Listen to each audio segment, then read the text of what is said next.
क्या होगा अगर मैं आपसे कहूं कि जमीन पर दो समंदर ऐसे भी हैं जो एक दूसरे से टकराते हैं मगर कभी मुकम्मल तौर पर मिलते नहीं।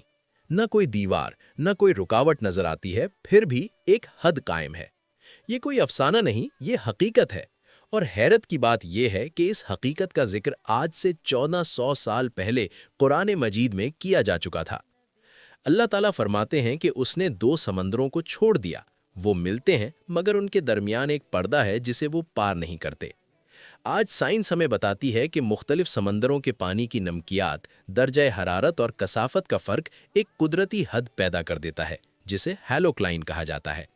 बाहर से पानी एक सा लगता है मगर अंदर एक निज़ाम काम कर रहा होता है। सोचिए, जब न लेबॉरेटरी थी, न सैटेलाइट, न समंदरी तहकीक, तो ये हकीकत कैसे बयान हुई? शायद ये हमें रुककर गौर करने का पैगाम है।